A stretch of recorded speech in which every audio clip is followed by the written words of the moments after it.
Alright. I'm not really sure how to start this off, so today I'm gonna go over the Virtual Simulation remake that I did.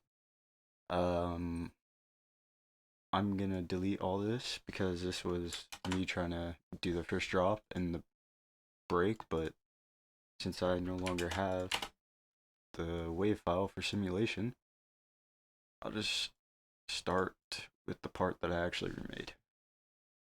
Anyway, let me loop this real quick. So the drums. I I'm gonna just break this down part by part. So the drums, listening to the original song and checking the live stream, just making sure everything matches together. I kind of had a feeling that it was this kick in his sample pack, and turns out it was the kick. Now, as for the snare, I saw the getter snare, but the simulation snare part, I sampled the very first hit before we pitched it up, and then after that, well, I sampled it from the live stream, but then after that, I pitched it up, so I still have it because I didn't want to go through and remake it with Kick 2 as he was doing. But you know, after a while, I started to make stuff in Kick 2. Let me know if you guys want some of this stuff. These were all made in Kick 2. Anyway, so that's how I got the kick and the snare.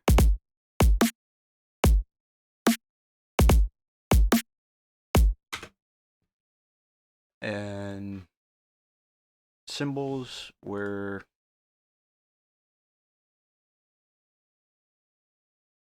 I don't remember what this is.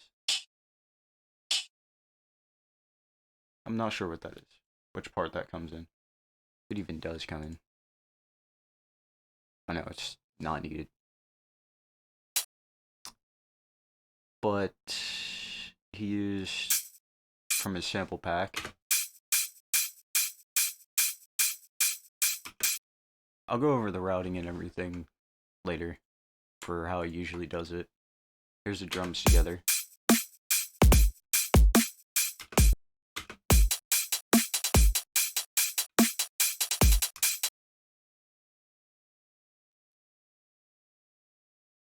And from there, after he did the drums, besides this fill,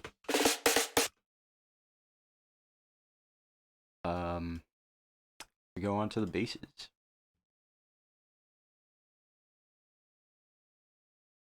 See, for this, which bass is this? Oh, this is just a normal saw.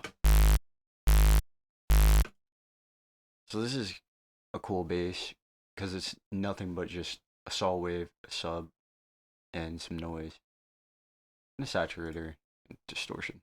But turn everything off. It's kind of boring. Noise adds to it. Saw makes it a bit fuller. And then there's the variation. That same bass though.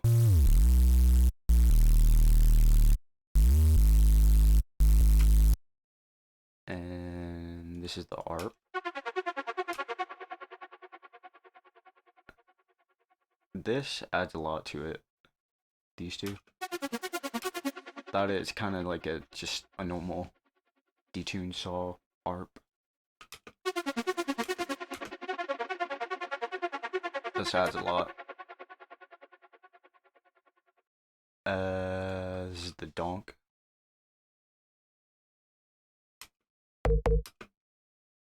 This, I could honestly, I couldn't tell you how I made this, cause I like he didn't show everything, but most of this, I'll try my best. It's you got a sub, and then you have triangle just to add the high end. Sine waves, 7 semitones up, just to, get that detunedness, but in the same scale. But most of this comes from this Vengeance pluck that I dropped in here. Let's see.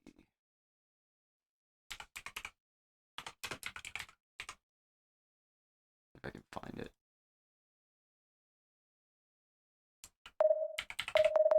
Yeah. I just dragged it and dropped it in here. And it worked together. Because I saw him open it, but I didn't, get to really look that deep into the preset. So I kind of had to do the FX by myself. But that all works together. And then this part. This is a preset in in the preset junkies one. But the main thing with it is the easy vocoder rack, which Virtual made and I remade. So I have it and I could use it. I don't know if the disperser settings are correct, but it works.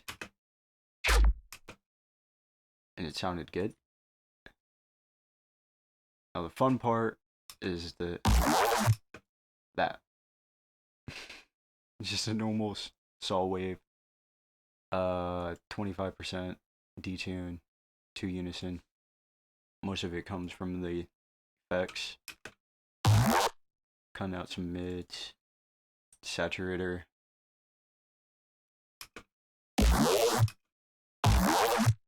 Pushing it. The EQ. This EQ is doing nothing. I don't know why I added it.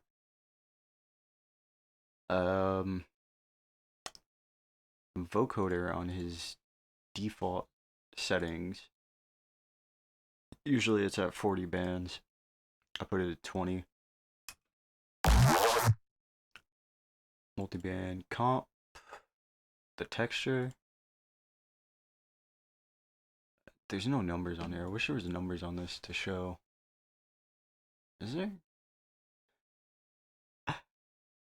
No, there isn't. Sucks. But gates almost negative 18.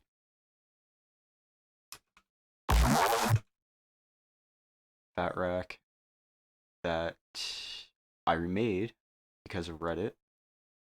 The first fat rack I had on this was wrong. And I'll show you why it was wrong.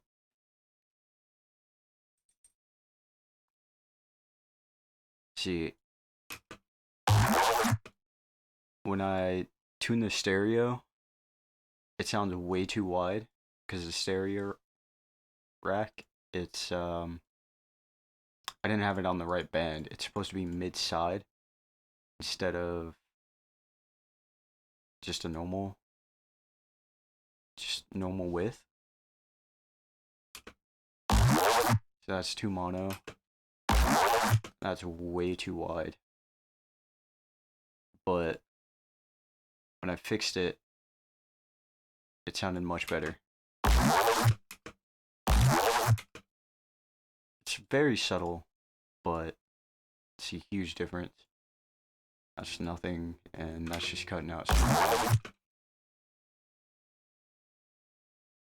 So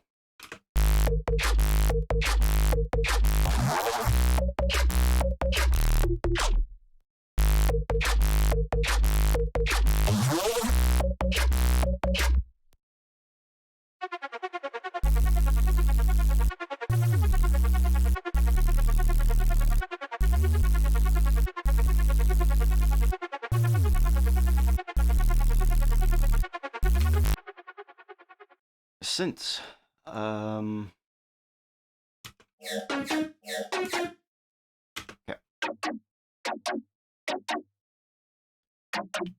Okay.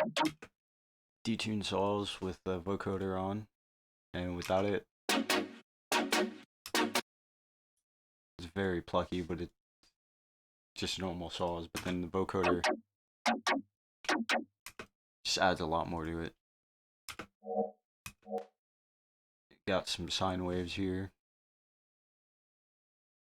This reverb, it's kind of adding a short tail to it. You can hear it ring out. And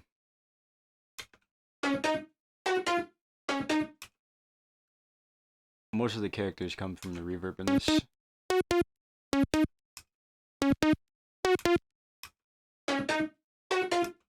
Without it, it's kind of boring. Added in much more. This part is weird. It's the left field bass thing, and I had to remake it. And this is all he really showed, so I couldn't see the delay or the filter. I just guessed that was in there, and it worked.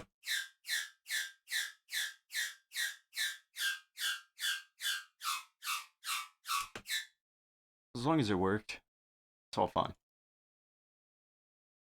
I don't know what this is and if it's important. It's probably not. Oh no, that's just the left field bass from the live stream. It was close. And moving on to the samples, what makes it the rest of the song? So the sample he used for the top part is on Splice. Most of it actually is on Splice.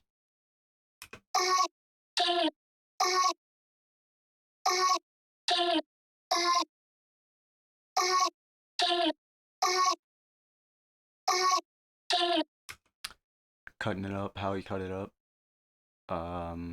Another vocal part, also on Splice.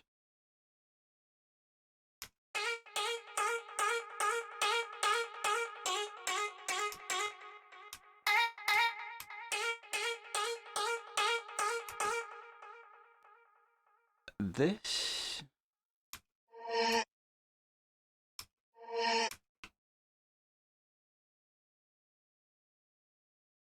actually, I had the sample for this. Oh yeah, it's freezing flat, so I couldn't remember what sample it was. Somebody could tell me in the comments what sample it was in the live stream, or I'll check it and update it. Like I'll tell you what it is. But it's freezing flat and reversed. So yeah. This part you have resonator on here, and he makes it plucky. Without it, the resonator. And then since he duplicated it on accident, I'm pretty sure it worked though, but it gives it this weird like frequency shifted sound to it when there's two of them blading together. Like listen to it with and then with it. There's like this extra character added to it. It's weird. It's cool though. It was on accident, I'm pretty sure, because he didn't delete it, but it worked. And then we're going to the next part. This thing is a splice sample, and I just distorted it and EQ'd it.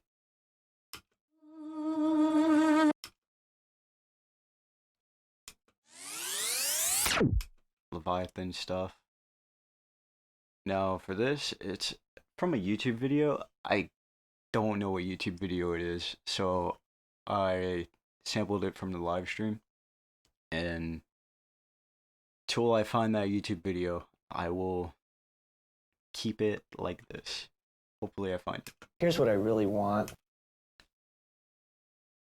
And then you have the startup default virtual riot thing. Continues on. This is a atmosphere from Splice. Division 87, Volume 5.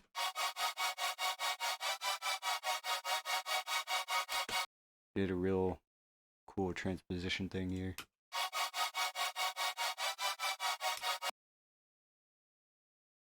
And then this part.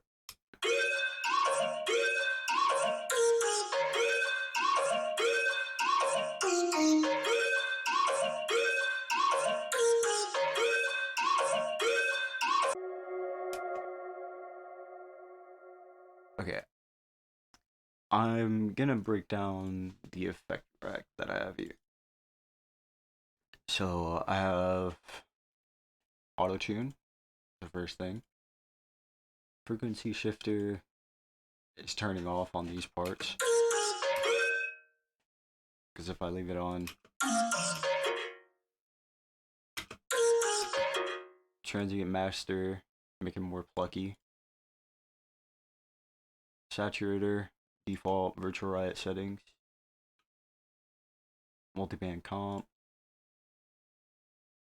Vocoder, also default virtual riot settings, just on 40 bands instead of 20. Some OTT. Also with the 6.5 boost, that's normally what VR uses. Resonator, these are the settings he used that are default. Reverb.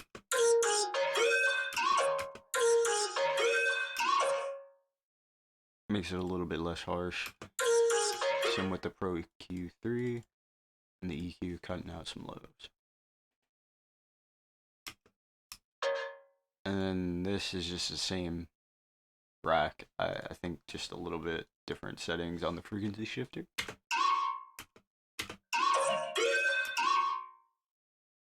And yeah, that's honestly mostly it. I could say I used most of the live stream for it.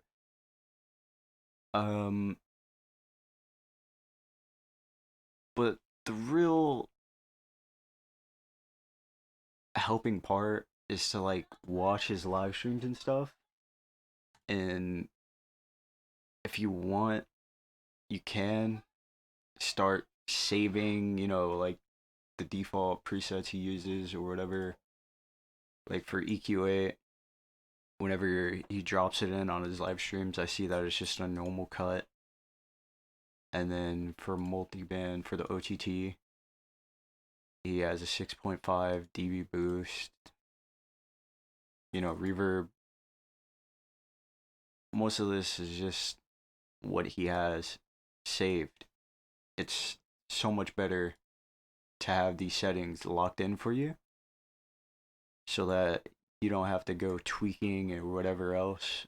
And I mean, you can do it to just tweak with it and leave it default, but sometimes it's better to have the stuff just set for you already. Like all these racks I have, Fax VSTs, like Easy Vocoder,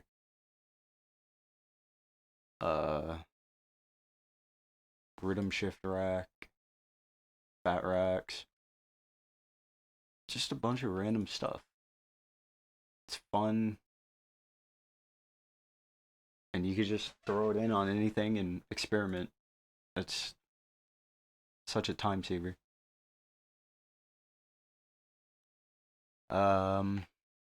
So let's play it all together.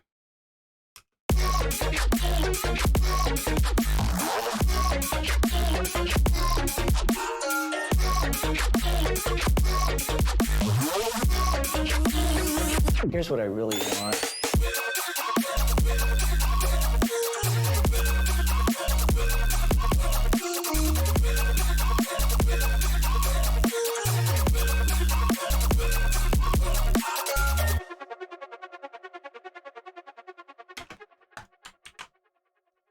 that's mostly it.